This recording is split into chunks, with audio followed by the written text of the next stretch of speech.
20. yüzyılın ilk yıllarında standart tip D-aks düzenine sahip standartize edilmiş 4'e 4 GL ve 4'e 4 GLV lokomotiflerin performansının yetersiz olduğu ortaya çıktı.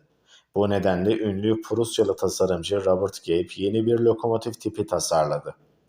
Maksimum dingil yükü 14 ton ile sınırlı olmasına rağmen 4 bağlantılı tekerlek hala yeterli görünüyordu. Ağırlık limiti nedeniyle yeni tip kazan da çok da büyük olamazdı. Kazanın orta hattını en azından daha yükseğe yerleştirmek, ocak kutusunun ısıtma yüzeyinin arttırılmasını mümkün kılmıştır. Performanstaki artış daha çok William Schmidt tarafından 1890'da icat edilen ve ilk olarak 1898'de Kraliyet Prusya Devlet Demiryolları'nın bir buharlı lokomotif yapımında test edilen kızdırıcının uygulanmasında bekleniyordu.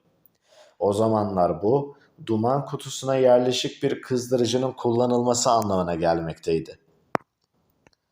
Ayrıntılı planlar Vulkan Fabrikası tarafından geliştirildi ve ilk örnekler de burada üretildi. 1902'de tamamlanan ilk üretim serisi tümü Saarbrücken Demiryolu İdaresi'ne giden ve 2100 Saarbrücken ray numaralarında hizmete giren 13 lokomotiften oluşmuştu. 4'e 4 HGL tipi lokomotifler bu nedenle aşırı ısıtılmış, 2 silindirli, dahili bir çerçeveye, D-aks düzenine sahip alt takım buharlı lokomotiflerdi. Yani çerçeveye gömülü 4 adet aşırı ısıtılmış birleştirilmiş tekerlek. Lokomotiflerin kazanı sadece standart tip 4'e 4 GL ve 4'e 4 GLV lokomotiflerin kazanından Schmidt sistem duman kutusu kızdırıcısının takılmasıyla farklılık göstermedi. Aynı zamanda kazanın merkez hattının boyutları ve yüksekliği de arttırıldı. Baker sistem kazanı olarak da bilinen Prusya tip kazanlar, çerçeve plakaları ile arka aksın tekerlekler arasına yerleştirildi. Böylece dış genişliği aşağı doğru daraldı, altta ancak 1 metre genişliğinde kaldı.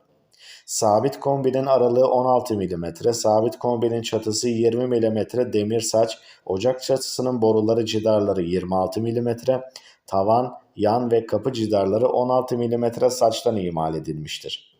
Ateş kutusuna bir ateş kasası da inşa edildi. Sabit kazanın arka duvarı dikeydi. Izgara 2 bölümden oluşuyordu. Sabit kazanın üstünde bir Ramston sistemine doğrudan yaylı çift emniyet valfi eklendi. Buhar kubbesi ikinci kazan bandının başına, arkasında sinyal zili, kum deposu ise birinci bandın üzerine yerleştirildi. Su separatörü ve dikey klep aynası ile yapılan çift yassı klepli buhar regülatörü, kontrol çubuğu kazanın içinden geçen buhar bölümünün içine yerleştirilmiştir. Oradan buhar silindirlerine aktığı yerden duman kutusuna kızdırıcısına girdi. Boylaması kazana 226 adet 41'e 46 mm çapında sferodöküm yangın tüpü, boyuna kazanan merkez hattına ancak alt kısmına 305'e 327 mm çapında sürekli demir alev tüpü yapılmıştır. Çerçevenin dışına yatay olarak yerleştirilmiş iki buhar silindiri, tıpkı daha önceki 4'e 4 GL ve 4'e 4 GLV standart tip lokomotiflerde kullanıldığı gibi 3. bağlantılı tekerleği çalıştırıyordu. Sağ krank tekerlek aksında sol krankın 90 derece önüne takılmıştır. Piston kolu bir geçiş sistemiydi. Piston kollarının salmasra kutuları Schmidt sistem metal conta ile yapılmıştır.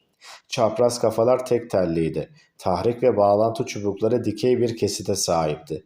Silindirlerin en yüksek doluluğu her iki yönde %73 olmuştur.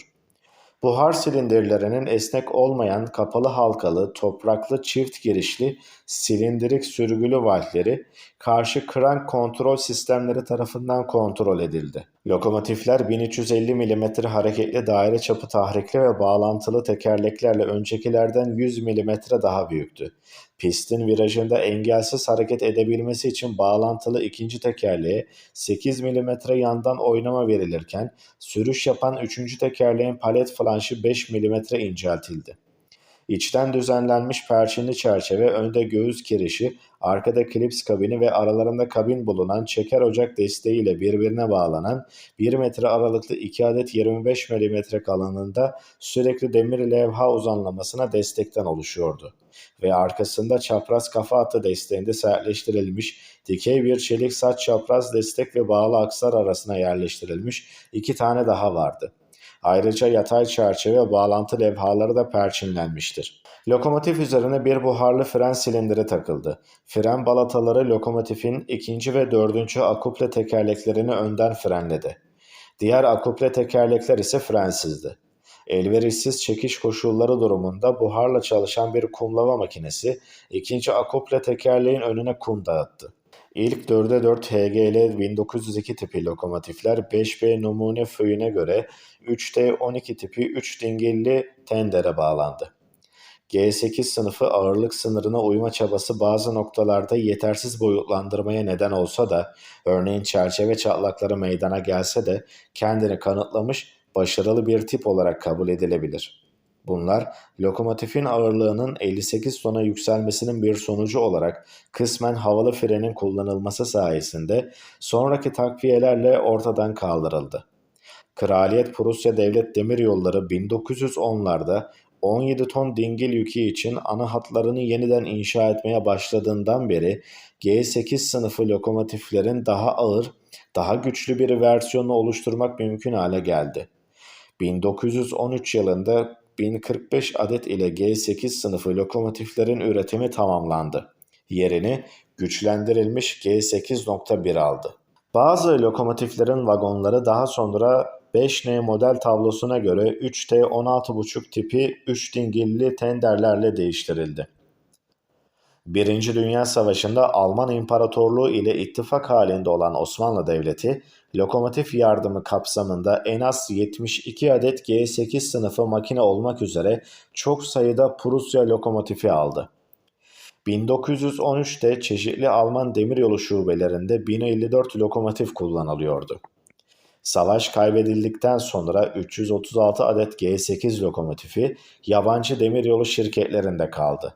Ortalama 14,5 tonluk ortalama dingil yüküyle makineler Türkiye'deki yollar için uygundu ve binde 200 eğimde 700 ton yüklü bir treni saatte 40 km hızla taşıyabildiler.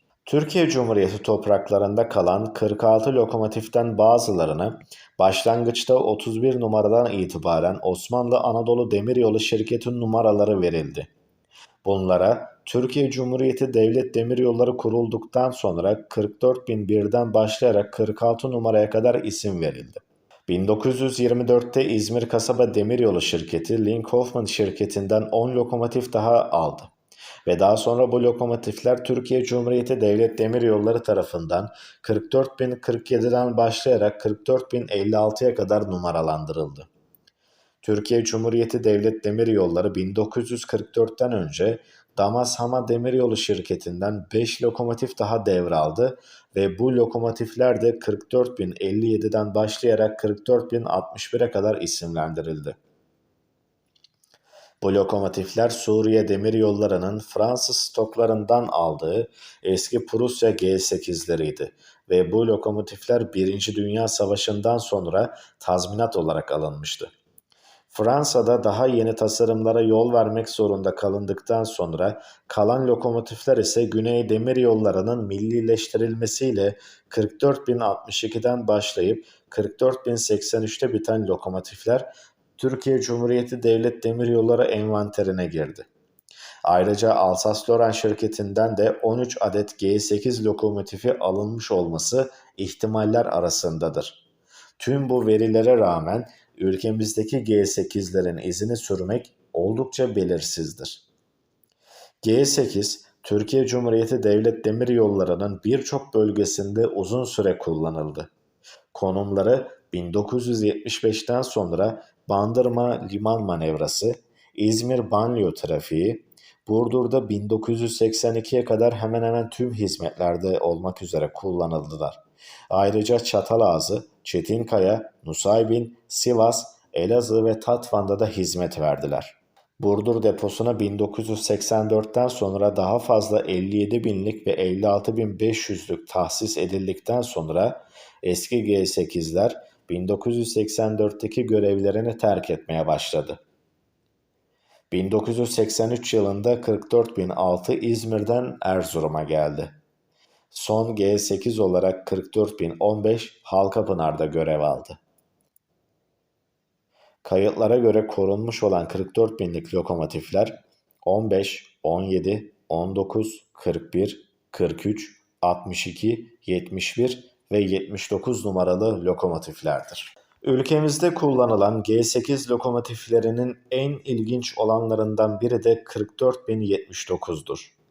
1913 yılında Hanomag tarafından Hanover'da 6721 fabrika numarasıyla inşa edildi. Prusya sınıfı G8'in yük treni Sprinter lokomotifidir. Lokomotif adından da anlaşılacağı gibi Mainz Demiryolu Müdürlüğü'nde hizmete açıldı. 1916'da Alman askeri yardımının bir parçası olarak lokomotif Bağdat Demiryolu'nu inşa etmek için diğer 24 lokomotifle birlikte Türkiye'ye teslim edildi.